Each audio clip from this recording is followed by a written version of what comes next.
Asholio people in Kaduna State, northwest Nigeria, are found in Kaura local government area in the southern part of the state. They are also called Moroa people, but they call themselves Asholio. First Saturday of every year is always used to mark the Moroa Cultural Festival, also known as Mam Asholio. Simply put, the Day of the Asholio people.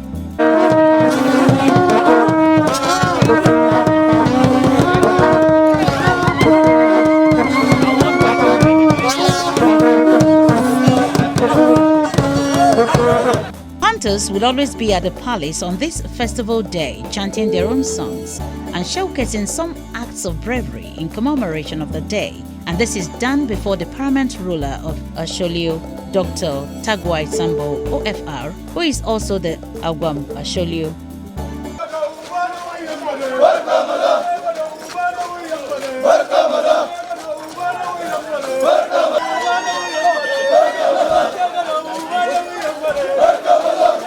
The venue of this fiesta is always the Manchok Township Field, the spot for various displays.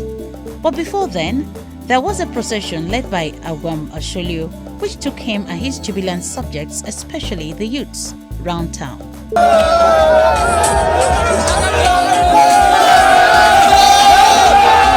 As can be seen, while many people buy and wear new dresses, others are engrossed in some ecstasy and too busy to wear new clothes. Even in tradition, there is democracy. So, as the chief of Moroa, also called the Agwam Asholio, was going round town in a procession, there was another chief too, the leader of the masses, Patrick Kwakwa.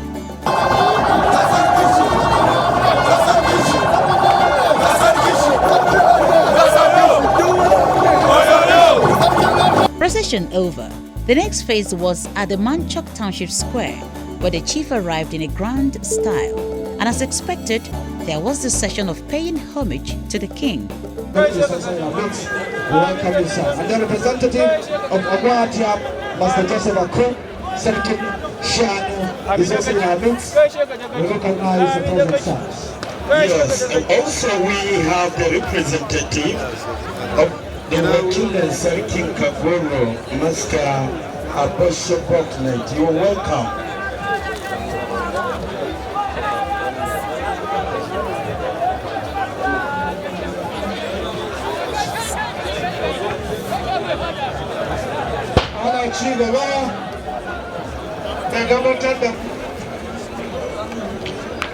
The village heads paying homage to His Royal Highness.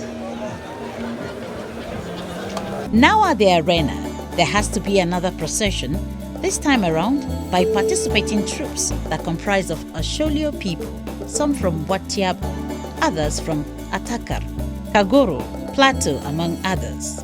Government officials, traditional rulers from Kagoro, Katab, Ganawuri, Jema, Baju, Zazau representatives, among others, graced the occasion. Even when the event was that of cultural dances, there were a number of speeches from Agwam Asholio, His Highness Dr. Tagwai Sambo, who had this welcoming speech.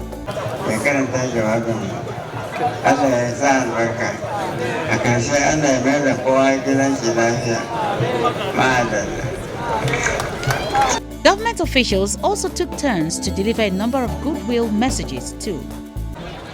On behalf of the National Executive and the entire Moroa land, I welcome you all to the 2020 Moroa Cultural Festival with an all-important theme, building a positive generation. The act of building any structure of whatever description is a conscious and well-spelled out vision that can only be achieved through collective effort and taking of responsibility by every builder involved in the process. It's indeed a wonderful moment, and it's indeed a moment of thanksgiving, as it is the purpose for which this cultural celebration is taking place. In a sense that it's a moment of thanksgiving unto God for the Moroa people. Thanksgiving because God has made it possible for us to cultivate our crops and in the end harvest it successfully, and also had a prosperous preceding year. So a thankful heart is a grateful heart. And because we're offering this moment to thank God, it is our prayer and belief that the blessings we're going to encounter this 2020 will be greater than 2019. I want to use this moment to welcome everyone that has graced this occasion. And I pray that God see us through even as we started it, and we also have a successful ending. Of course, such speeches were accompanied by some interludes. Taking the stage are Gugwe from Bondon, Young Shall Grow from Biniki, and Kode dancers.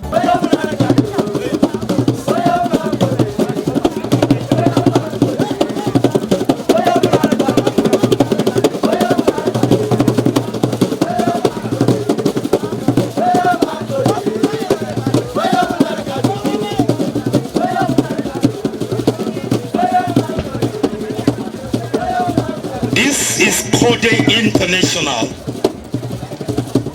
from Kagoro, our neighboring community. As you are aware,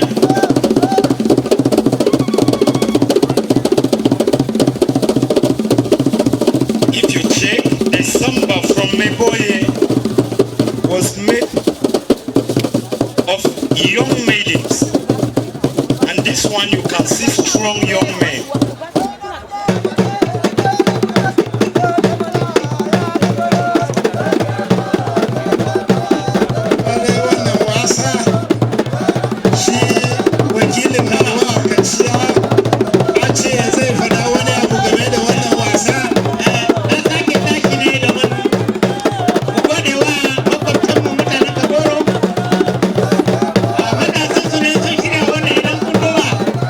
Wannan yana nuna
dignitaries took turns to speak on various issues. The theme of this year's Moroa Day is timely and apt. The concept of building a positive generation has implications for the past generation, the current generation, and the future generations. The topic already denotes that the Moroa people are up and doing, and that they feel we should do something so that we don't run into more crises. However, we must not forget that the current generation forms the bedrock upon which the future will be anchored. Realizing this fact, we must recall that we cannot give the future generation what we do not have. Unless the current generation of Moroa people are positive in thinking, positive in looking, positive in hearing, we cannot go anywhere. When you go, what will you say you have left behind for the future generation? Have you been able to serve as an example to those who are looking up to you? We have often blamed the youth. I am not here to talk for the youth that what they are doing is right, but at times we have to ask ourselves, why are our youth behaving the way they are behaving? Have we gotten it wrong from the families? Because if you see the youth behaving abruptly and doing the kind of things they are doing, it means the family was faulty at a point. Whether we like it or not, we have taken a lot of things for granted. And so I'm asking us that we need to sit up and do those assignments that are expected of us. A moral obligation has been identified for current generations to provide sustainable living conditions, not just directly for the future of their children, but also indirectly for the future of their children's children. The question is, how do we achieve positive future generation? To me, I consider there are two basic things that need to be observed. One of which, for the youth, to observe the core values of any community. Once the youth are able to observe the core values, things like drug addicts, all other social ills will never take place. I remember when we were kids, each time either our father or our uncle was asked to do the wrong thing, he would say, my parents never taught me to do things the way you want me to do. The question now is that the youth of the present day, do they listen to the advices of their parents? Certainly most of them don't, because if they listen to the advices of their parents, nobody would take to drugs. There's no single parent at any given time will sit his children down and tell him bad things about life. But the unfortunate thing is that because of modernization, the children think that the values established by our forefathers is no longer relevant, which has endangered the coexistence of the society. I strongly believe that if the core values are observed, there is no way the way we used to live in harmony with our neighbors, irrespective of religion or tribe, will not continue. Back to cultural displays.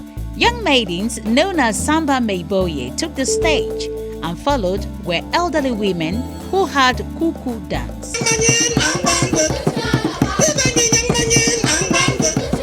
They are welcoming all of us to this occasion.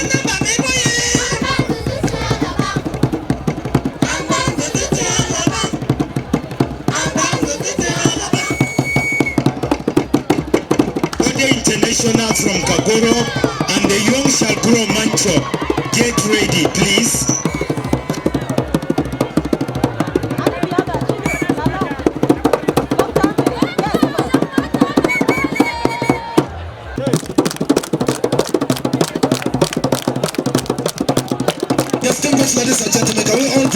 together for this wonderful meetings. This is a good demonstration of cultural display.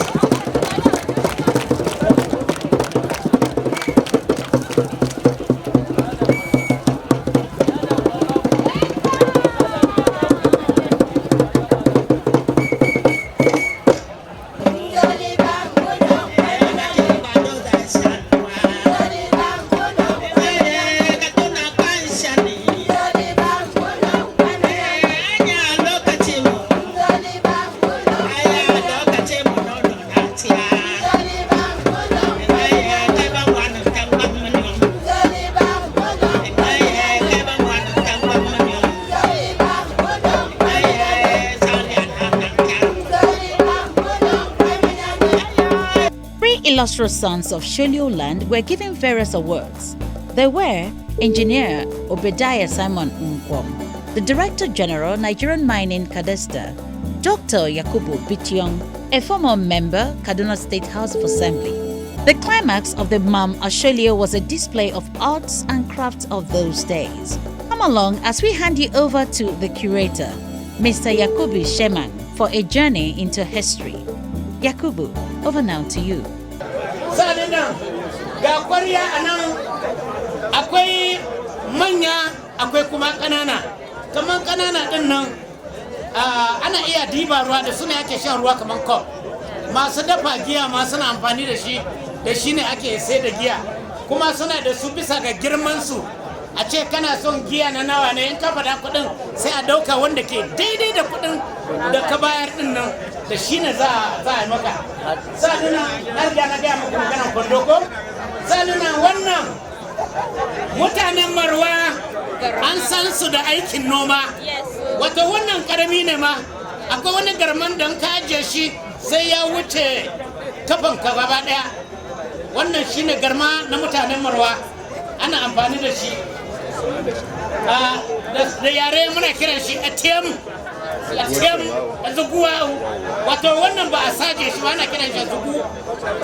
Sa'alin nan ga liddayi ko za a sha kunu ko za a dama kunu akwai ƙanana da su ne ake shan kunu manya din kuma da su ne ake dama yawwa ga ƙanana da ake shan kunu din anan da liddayi din kuma da ake shan kunu muna kira sham da yaren Marwa. Sa'alin nan ga yawa madalla a wani abu nan muhimmi idan aka yi tuwo da wannan ake kwashe tuwo ana sa cikin kwararai wanda ake shine muna kira amra da yaren Marwa amra kenan shine ana raba tuwo. Sa'alin nan mutanen Marwa kun ji masu a daka da nan gigigigigigig ko? Ga wannan na yi na bature ne amma wannan da shi ne ko farauta ko kuma yaki ba a ci mutanen Marwa da yaki ba. Wannan shi ne baka wanda mutanen Marwa suke amfani da shi. Idan sun dauka na ko za su je farauta a daɗin za a yi shi a sa magani. Ana sa magani wato idan aka harbi kowane irin dabba ne aka harba da wannan saka ji suna kirara ka kukwaye sun zuta ba wato in har ya ja kwana wani wuri to ba namu bane ana wannan kirarin sai abin ya fadi idan aka yi harbi da wannan abin baya tashi a wurin don za a sa mishi magani yana da guba wanda za a sa magani muna kira shi wannan da yare muna kira ate kenan da yare wannan kuma ishet wato kibiya kenan akwai baka akwai kibo ate aka ishet ne da yaren Marwa. Sanin nan muna da yawa wannan idan za a je farauta ko za a je yaki ko za a je menene akwai manya nan ne za a gyara a sa kibo a cika su a ciki sannan a rataye in haka jefa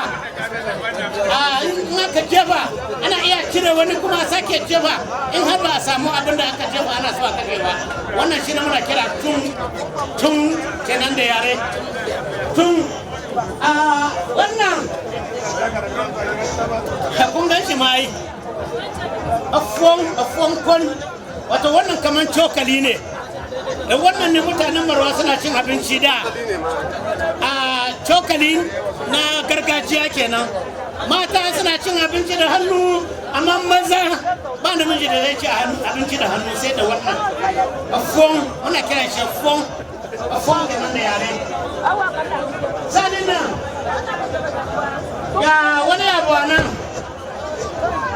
wato wannan da kuke ganin shi wato kaman safe ne na banki na mata banki idan mace tana ɗan jari tana kawo kusan kudi na da coins ne ko wato na karfe ɗin nan sai ta dinga zuwa tana saka wani abu nan jarin da tana yi tana zuwa tana saka wani abu nan jarin da tana yi tana zuwa tana saka wato tana jira ne lokacin da wani bukata muhimmi ya taso ko kuma a ƙarshen shekara za ta ɗauka wani ana iya cire sai a buga shi pip a fashe in an fashe sai ga kudi faca sai ta kwashe ta kirga ta ga menene ta samu sannan ta biya bukatarta salin nan ga wannan molo abin gargajiya na mutanen Moroa kenan akwai wani dan Moroa wanda ban sani ba ko da ana kira Yohana mai molo kun san Yohana mai molo marigayi ko yawa to kowane irin waka ne akwai wakan da ana iya a yi da shi kun ji shi ko yana da different sound shine sai muna kiran shi dundum da yare kenan to sai ga wani abu nan abin amfanin mata kenan wanda ake faskare suna nan bisa ga girman su idan yan kananan abubuwa ne sai a nemi karami idan kuma itace mai da tauri to sai a dauki wannan kato da shi ne ake faskare a yi amfani wato itace muna kiran shi ahuwan da yaren Moroa salin nan ga wannan idan mace in ana girbi ko dawa ko dauro ko kuma za ta ji itace a daji da wannan ake kaya muna kiran shi abibiyai da yaren Moroa abibiyai da shi ne ake kaya ba wani abin kaya sai wannan ne ake amfani da shi ana kaya salin nan kun ga wannan kuwa to mun tashi mun ga su babanmu da wannan ba maganan sigari sai boshori ko taban da ake nika din nan da ake noma din nan wannan shine muna kira allan tabe wato tukunyan taba kenan in an mai da shi gari sai a zuba nan a sa wuta sai mutum ya dana yadda yes ake sai ku ga hayaki fa ina shan taba kenan ba maganar sigari wannan shine allan tabe na mutanenmu yawwa ya wani abu mara ko zaki zo dan daura wannan wani abin ado ne na mata na da abin mata muna kiran shi gyamyan na yau gyamyan idan su kusan da ba maganan zani ba maganan skirt sai gyamyan din nan mace za ta daura ganye ne a daura ganye nan a daura ganye sannan a dauka wannan a daura a baya ana tafiya yana wannan shine gyamyan na mata to sai ga wannan shine jigida na mata kenan wani ana iya a sa wuya yana hangin waɗansu kuma sai su tattara shi da yawa sai su daura a gindi suna yanga da shi ganye da kuma ba ma ana yanga da wannan to kayan gargajiya na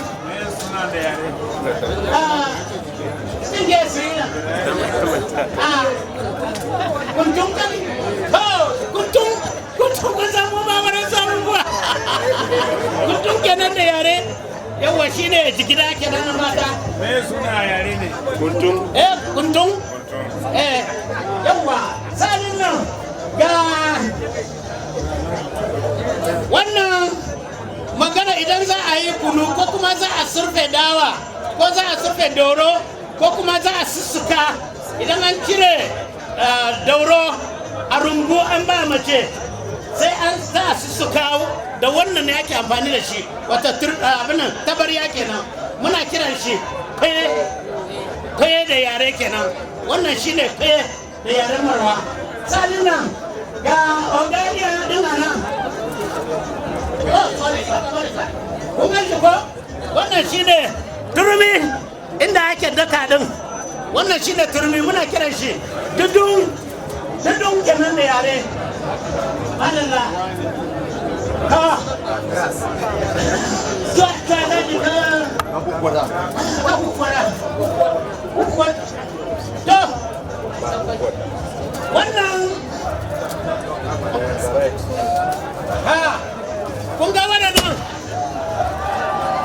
da mutanen Marwa suna da su daban-daban akwai wanda ake yi da ganyen giginya akwai kuma wanda ake yi da na tukurwa akwai kuma wanda ake yi da kajinjiri to wannan na giginya ne wannan ba zo da na tukurwa ba ma duka tabarma ne wanda ake amfani da shi na kwanciya ana amfani da shi na kwanciya akwai na kajinjiri akwai na tukurwa akwai na giginya amma wannan na giginya ne aka samu an zo da shi yawa apanga kukwat wannan akwai sorry akwai karami idan za a kada miya da wannan ake kada miya muna kiran shi nan tiran da yare kenan nan tiran akwai karami wannan ma ana iya tuka tuwo da shi amma karami din ana miya sanin nan ga wannan shine matangadi ko muna kiran shi bidron da shine ake tsaftace tsaba ana tsaftace tsaba yawa madalla sai a tsaftace a sheke a fitar da datti a bar tsaba tsab muna kiran shi bidron da yare yawa kuma wannan tana abin nan aha to wannan shine malafako akwai ana yin wani da kajinjiri wannan kuma an yi shi da giginya ne muna kira akata da yare kenan muna kiran shi akata da yare to ga wani abu nan kun ga wannan abin kaman kifi ne ana kaman kifi ne da wannan muna kiran shi jan kwason da yare kwajen kwason wato za a sa shi a inda ruwa yake gangarawa idan an jan sa shi inda ruwa yake gangarawa to idan kifi ya shiga cikin nan zai tafi can ba inda zai fita kuma an trafin kifi din kenan a ciki yawa sai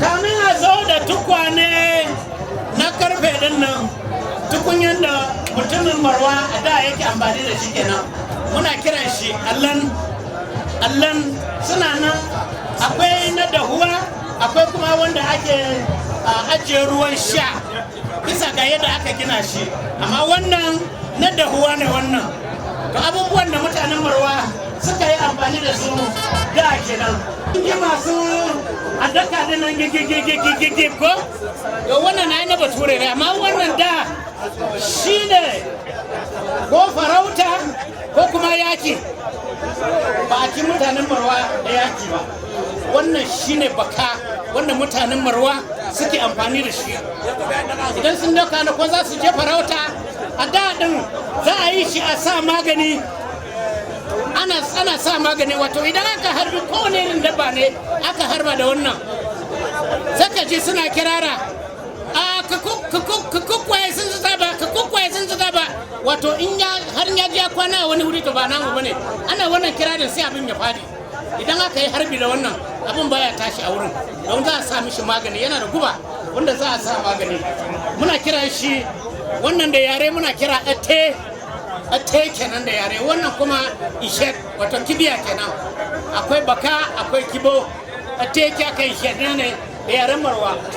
So, how do people feel about the day? Let's find out. But I just believe that when you are part of your community and they recognize that you deserve an award, it's just a signal for you to do more. What you see happening today, this is usually a day that has been set aside by our people here in Moroa to celebrate and thank God for what He has done in the past. And that for what God has also done in our harvest that has come out in the 2019 family. This is a day also that is set aside in order to invite all our kids and kids, those our sons and daughters that are not living very close. They usually will come back home, and it is a time where we also relate to them and to greet loved ones that we have not seen in a very long time. Now, this occasion today also creates, the environment for people to do so many things, including even politicking, including asking for favors, including doing so many things. It's a gathering that has created an avenue for many things to happen. But most importantly, we are using this occasion to tell God that we are happy and we are dancing and to show our cultural abilities that we have. And to really dance and say thank you God for allowing us to see 2020. And we are also praying that God will make this year a prosperous new year. It's symbolic. It's not as if anything spectacular happened on this date, the first Saturday of every year which we celebrate, except any other thing happened. But every first Saturday, every New Year, we celebrate this day. I say symbolic because it's not as if we have any historic antecedents that on that first Saturday of every year something spectacular happened. But the day has been set aside to call brothers and sisters, those in diaspora, those within, to come so that we can fraternize, so that we can see each other. Those we've not seen for long, we see them, and then we display our cultural heritage. Wow, we have to call it a quit. The program has come to an end, but here is the very last segment of the show as we present Zuzwenyuk and Kweichara.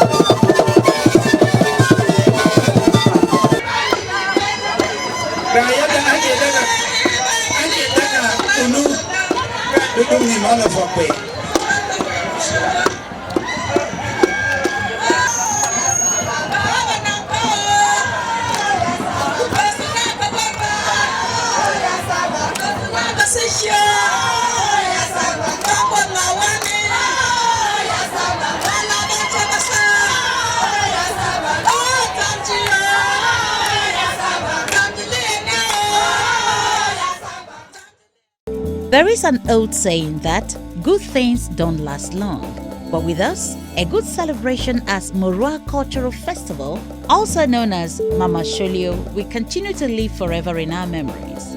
Keep a date with us every first Saturday of every year as we continue to be part of this journey into the culture of Asholio people. Thank you so much for being part of Year 2020 edition.